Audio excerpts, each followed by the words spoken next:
It was a typical Saturday afternoon, and I found myself sitting in the living room of my childhood home, nursing a cup of tea and scrolling through emails on my phone. The house was as familiar as the back of my hand, but there was an uncomfortable tightness in the air, like something was off, but no one wanted to acknowledge it.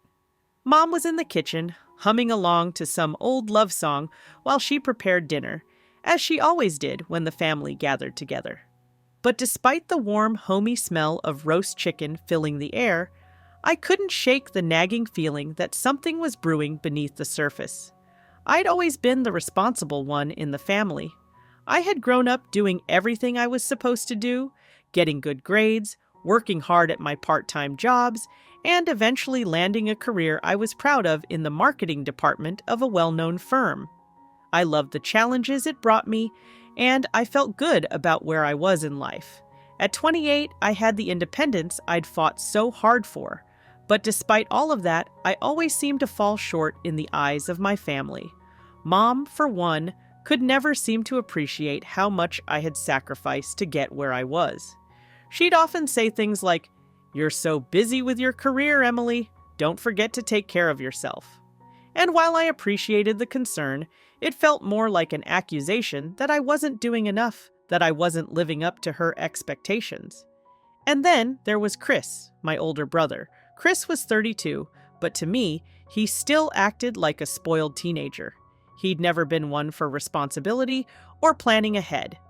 I was the one who always kept things together when he got into trouble, whether it was when he dropped out of college for the third time or when he crashed his car after one of his many drunken nights out. I picked up the pieces, I was there when he needed help, and I always kept quiet about how exhausted I was from being the adult in the family. Mom always defended him, of course. "He's just a little lost, sweetie. He'll figure it out." The lost part wasn't entirely untrue, but that didn't stop him from dragging the rest of us down with him. The living room looked almost exactly as it had when I was a kid, cozy, with the same faded armchairs and family photos hanging on the walls. The only difference was the shelf that had been set up just next to the window, holding my collection of sports trophies. They had been there for years, practically gathering dust, but I took a certain comfort in them. They were more than just trophies, they represented everything I had worked for when I was younger. Every win, every race, every moment of dedication, all those early mornings training, and all the times I'd pushed myself past my limits. Those trophies were reminders that I could achieve something even if no one else seemed to see it. I didn't need anyone else to validate my accomplishments. But there was always Chris, sneering in the background. I couldn't tell you how many times he'd made snide comments about them, about how useless they were, about how I'd probably never be an athlete again. So what was the point in keeping them? It never really bothered me when he said it, not at first. It was just his usual way of being. But lately, I had started to feel like the cracks in our relationship were getting deeper, more noticeable. The passive-aggressive comments were no longer just annoying, they were starting to cut. I leaned back on the couch, taking a deep breath as I tried to shake off the thoughts swirling around in my head. Maybe I was just being overly sensitive. Maybe I was reading too much into things. After all, the family was gathering today, and I was trying to keep things light, to enjoy the dinner, and maybe even reconnect with Chris if that was even possible. It was only when I walked into the room later to check on Mom that I noticed it. The shelf that had held my trophies, it was empty. My heart stopped. I blinked, my mind trying to piece together what I was seeing. I turned in slow motion, checking the other corners of the room. Maybe they'd been moved, I told myself. Maybe someone was cleaning. But no. There were no trophies. None. It was like they had been erased from the very space they had occupied for years. My stomach dropped as I turned on my heel and walked straight toward the kitchen. The first person I saw was Chris, sitting at the table with his feet up, scrolling through his phone. Mom was still busy with the food, humming away, unaware of the storm brewing in the next room. I took a step toward Chris, my voice shaking as I asked, "Chris, where are my trophies?" His eyes didn't even leave his phone when he answered, a casual shrug in his voice. Oh, I sold them. He barely looked up as though it was nothing more than a simple task like he'd sold a used pair of shoes or an old lamp. I froze, certain I hadn't heard him right. You sold them? Are you serious right now? My voice wavered between disbelief and anger. He finally glanced up at me, clearly uninterested. Yeah, they were just sitting there collecting dust, right? They're worthless anyway.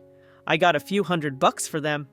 He leaned back in his chair, clearly expecting me to be fine with it, as though he had done me some kind of favor.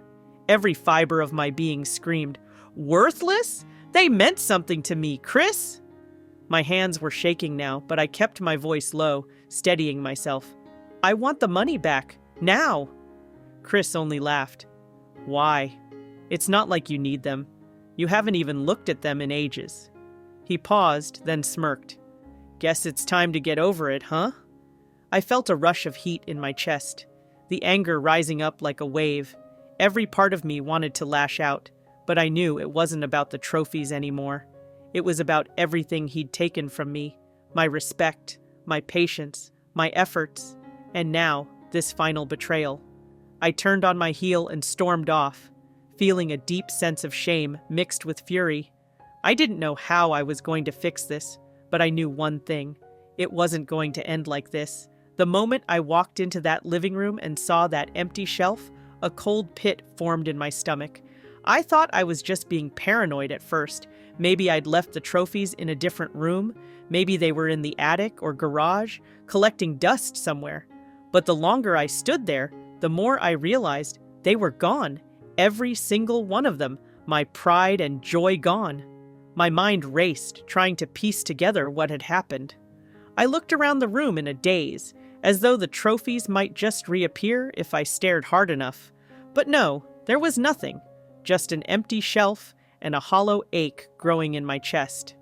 I walked over to the table, my feet feeling heavy, like they were moving in slow motion. My throat was dry as I approached Chris, who was still lazily sprawled in the chair, scrolling on his phone. His casual demeanor only made my heart pound harder.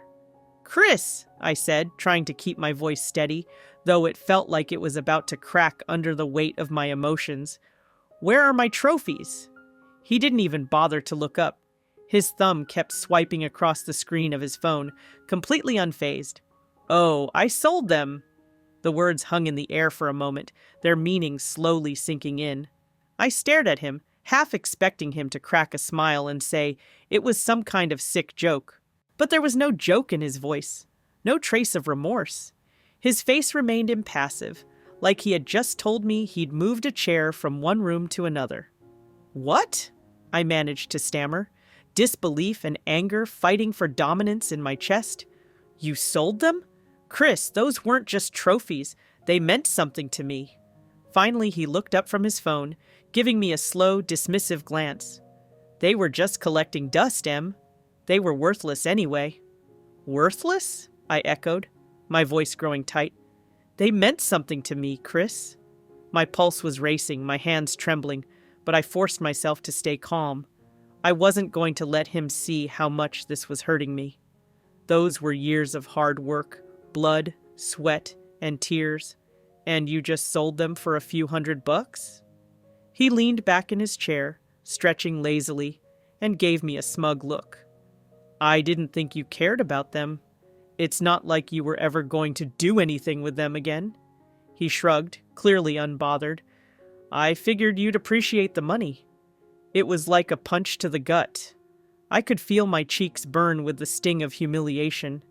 This wasn't just about the trophies. It was about how little he thought of me, how little he valued what I had worked for, what I had sacrificed. I'd spent years working hard, sacrificing time and energy to build something for myself, and all he saw was a bunch of worthless plastic and metal. Chris, I said, trying to hold my voice steady, though it was shaking now. You can't just take what's mine. You owe me that money, and I want it back, now. He snorted and rolled his eyes. Oh, come on, Em. Don't be dramatic. It's not like I stole them or anything. He glanced at me like I was overreacting. They're just things, all right? You're the one holding onto a bunch of old junk for no reason. You should be thankful I did you a favor and got rid of them." I could feel the fury building up inside me like a storm, but I didn't want to explode in front of Mom. I didn't want to make a scene, not when she was in the kitchen, blissfully unaware of what was happening. But it was hard to stay composed when I was so angry, so hurt. This wasn't just about a couple of old trophies.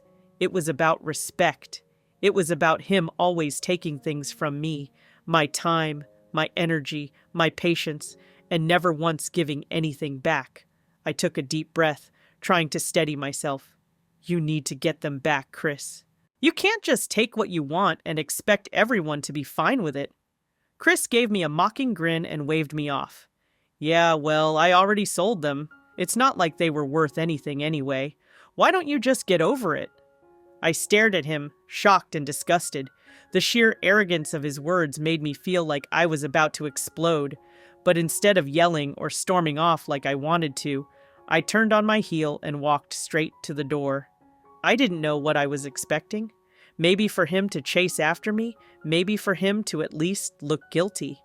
But instead, he didn't even move, just sat there, phone in hand, like nothing had happened. I stepped outside, my mind reeling. The cool evening air did little to calm the rush of anger coursing through me. The truth was, I wasn't just angry about the trophies, I was angry because this was the last straw. I was sick of letting Chris walk all over me, sick of him always taking and never giving anything back. For years, I had been the one cleaning up after him, forgiving his mistakes, excusing his behavior. But now I was done. I didn't know what I was going to do next, but I knew one thing for sure. I wasn't going to let him get away with this. I was going to make sure he paid for this, one way or another. The next few days were an emotional whirlwind. I couldn't get the image of that empty shelf out of my mind. Every time I walked past the living room, I felt a stab of anger, an ache in my chest that wouldn't go away. The house I'd once considered my safe space suddenly felt like a battlefield, and I was losing the war. Chris's actions, selling my trophies, felt like the final betrayal. But as I thought more about it, I realized it wasn't just the trophies. It was everything. All those little things he'd done over the years. The times he'd walked all over me. The times I had let him walk all over me. The favors I'd done for him. The things I'd sacrificed always because I was the good sister, the one who picked up the slack when he messed up. But none of that mattered. None of it was ever enough. I was just the responsible one, and he was the screw-up who could do no wrong in Mom's eyes. It didn't help that Mom seemed to think I was overreacting. After our confrontation, I hadn't told her exactly what had happened. I wasn't ready to get into the details. I was still so angry, still shaking from the words that Chris had casually tossed at me, and I couldn't even begin to explain how much it hurt. But when she called me a couple of days later, she made it clear that she thought I was being too hard on him. "Emily, sweetie," she said in that voice of hers, the one that was equal parts loving and slightly exasperated, "you know Chris didn't mean any harm. He's just, a little impulsive. I'm sure he didn't think it would bother you so much." I gritted my teeth, holding the phone tighter than I probably should have. "Mom, it's not about the trophies. It's about respect. He didn't even think about how I'd feel about it. He didn't even ask. He just took." She sighed. I could practically hear her rolling her eyes. "Oh, Emily, don't be so dramatic. He's your brother. He's going through a rough time. He didn't mean it like that. You know how he is." No, I didn't know how he was. Not anymore. Because the Chris I grew up with, the one who was always at least a little bit accountable for his actions, seemed to be long gone. The Chris I knew would have never taken something from me without at least asking. But now, he felt like a stranger, a lazy, entitled stranger who never seemed to grow up. But Mom was right about one thing. I wasn't going to let this go. Not this time. The next day, I went back to the pawn shop Chris had used. I didn't even know what I was hoping to find, but I needed some kind of closure.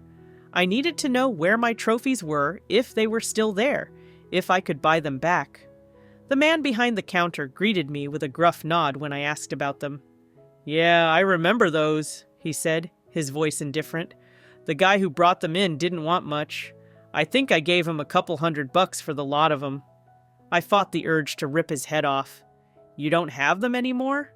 He shook his head. "Nah, sold them last week. Sorry." I left the shop empty-handed, feeling like a part of me had been torn away. It wasn't the money, I realized, it was what those trophies represented. They weren't just plastic and metal. They were the culmination of years of sacrifice.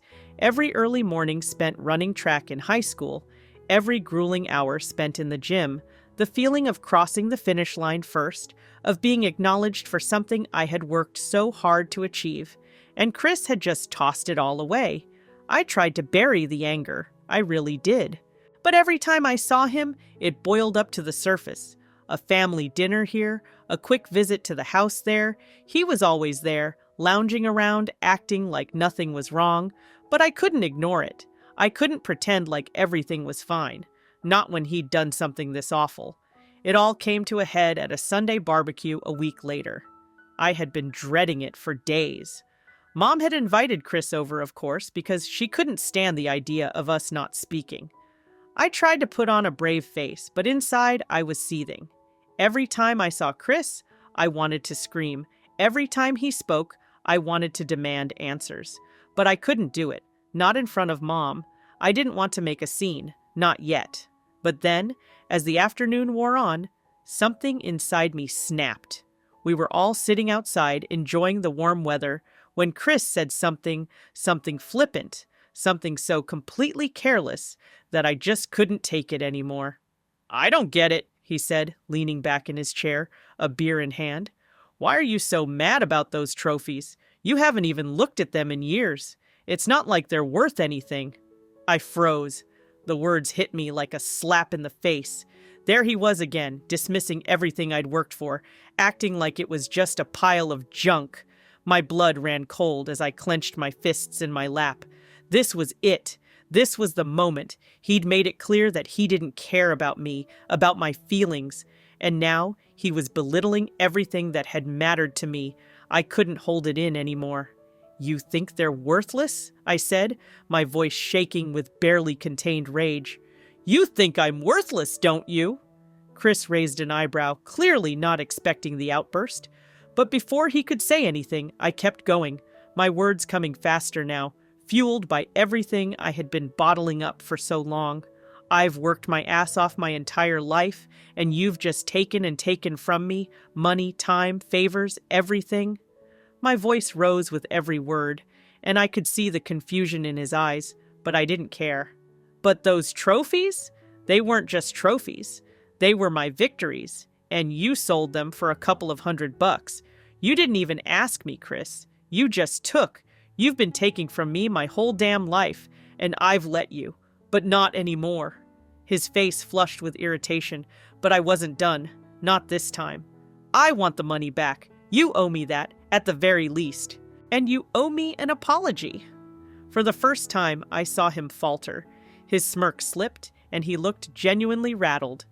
But instead of apologizing or even trying to justify himself, he just stood up abruptly. "Whatever, I'm done with this." I watched him storm off, the weight of what had just happened settling over me. He was gone, but the battle wasn't over. I had taken the first step toward standing up for myself, and I wasn't going to back down now. The days that followed the barbecue were a blur. Chris hadn't come back to the house. Mom kept calling me, trying to get me to make peace with him, but I refused. I was done being the family doormat. I was done with the guilt trips and the passive-aggressive comments. The more she pushed, the more I steeled myself against her. I had stood up for myself in a way I never had before, and even if it cost me some time with my family, I wasn't about to back down now. The confrontation at the barbecue had been a turning point for me.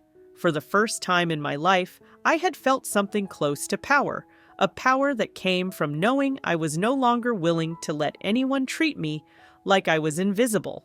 That wasn't just about the trophies. That was about everything. The years of quietly accepting Chris's behavior, Swallowing my frustration and disappointment were over. This time, I wasn't going to let him off the hook so easily. It was on the night of Mom's birthday party that everything finally came to a head. I had tried to talk myself out of it for days, but deep down, I knew I couldn't let this go. The family was gathering at Mom's house again, and while I had hoped I could avoid Chris entirely, I knew I needed to confront him one last time. Not just for me, but for my own sense of closure. For my own peace of mind. The house was bustling with energy when I arrived. Mom had decorated, of course, balloons, streamers, the works. It should have been a happy occasion, but the moment I walked in, my stomach twisted with anxiety. Chris was already there, sitting in his usual spot at the kitchen table, his usual smirk plastered across his face. He didn't even look up when I entered, too busy trying to charm Mom with whatever half-baked story he was telling her. It made my blood boil, but I kept my composure. I wasn't going to let him see how much he still affected me. I spent the first part of the evening making small talk, sipping on wine, avoiding direct confrontation. But I could feel the weight of the tension growing heavier with every passing minute. Every glance I shot Chris's way made me feel more suffocated, more convinced that if I didn't do something now, it would eat away at me forever. At some point, I couldn't take it anymore. Chris had just made one of his typical sarcastic comments this time about how Mom always catered to my needs while he was left to fend for himself, and I snapped. I couldn't stay silent, not again. I stood up, my chair scraping loudly against the hardwood floor, drawing the attention of everyone in the room. The silence was instant. Mom looked at me, her face a mixture of surprise and mild concern. Chris, still sitting at the table, raised an eyebrow as if he didn't understand what was happening. "I'm not doing this anymore," I said, my voice loud enough to fill the space, but steady, controlled. The room went even quieter, if that was possible. "I'm done letting you walk all over me, Chris." Chris looked at me like I was crazy. "What the hell are you talking about?" His tone was dismissive, like he was the victim. "You really think I care about your stupid trophies?" I took a deep breath, my chest tightening as I looked around at everyone in the room. "It's not about the trophies anymore," I said, trying to hold my ground. "It's about everything you've taken from me. All the times you've used me, manipulated me, and then acted like I'm the one who owes you. I'm sick of it." I could see Mom getting visibly uncomfortable, her eyes darting between us, but I didn't care anymore. I wasn't doing this for her, and I wasn't doing it for him. I was doing it for me. "You think I'm overreacting, right?" I said, turning toward Chris. "You think it's no big deal that you sold my trophies without a second thought, but those trophies were the result of years of hard work, years of dedication to something I loved. And you took that from me, Chris. You didn't even ask. You didn't even consider how I would feel. You just took. And then you act like I'm the one who's being unreasonable." Chris stood up from the table, his expression now a mix of annoyance and defensiveness. "I didn't take anything from you, Em. They were just trophies. It's not like you even cared about them anymore." He threw his hands up, exasperated. "You're still acting like a little kid over some dumb plastic." His words hit me like a slap, and I felt the anger rising up, hot and sharp, but I wouldn't let him see me break. I steadied myself, locking eyes with him. "You don't get it, do you? You've never understood how hard I've worked for anything. You've always been the one to take the easy way out, and now you've taken something from me that I can't get back, and you think I'm just supposed to forget about it?" I shook my head, incredulous. "I'm done letting you treat me like I'm not worth your time or respect." The room was dead silent now. Mom was looking down at her hands, clearly uncomfortable, but she didn't say anything. And Chris, for the first time, seemed genuinely stunned. His face flushed, and his mouth opened and closed as if he was trying to find the words to defend himself, but couldn't. I took a step closer to him, my voice lowering, but growing more intense with every word. "You know what? Maybe you're right about one thing. Maybe they were just plastic trophies. But they meant something to me. They were my victories, Chris. And You think you can just sell them because they don't mean anything to you? I took another deep breath, steadying myself. Well, I'm not done yet. You owe me that money, and I'm going to get it back. Chris stood there, his jaw clenched, clearly seething. He opened his mouth to say something, but before he could, I held up my hand to stop him. You don't get to dismiss me anymore, Chris. Not now, not ever again. He just stared at me for a long moment, a silence hanging between us that felt like an eternity. And then, just as I thought he might actually apologize, he sneered. Fine. You want the money? You can have it. He turned to walk out, but not before muttering under his breath, It's just money after all. And that was it. He stormed out, leaving the room tense and thick with unspoken words. I stood there, heart pounding in my chest, trying to process what had just happened. But deep down, I knew I'd won. Not just because I was getting my money back, but because I had finally stood up for myself. For the first time, I had made it clear that I wouldn't be anyone's punching bag anymore. Not Chris's, not Mom's, no one's. The days after the confrontation felt strangely quiet, like the calm that comes after a storm has passed. It wasn't that everything was fixed, but something had shifted.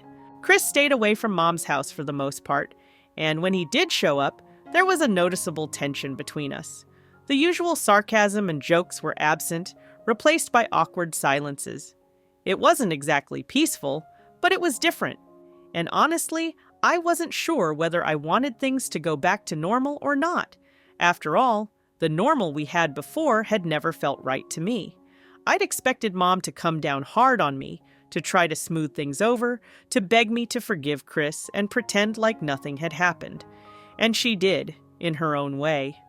The night after Chris stormed off, she called me, her voice soft and full of concern. "Em, honey," she started, her tone gentle. "You know how your brother is. He's not perfect, but he doesn't mean to hurt you. Can't you just forgive him this time?" I sighed, leaning back against the couch. "I don't know, Mom.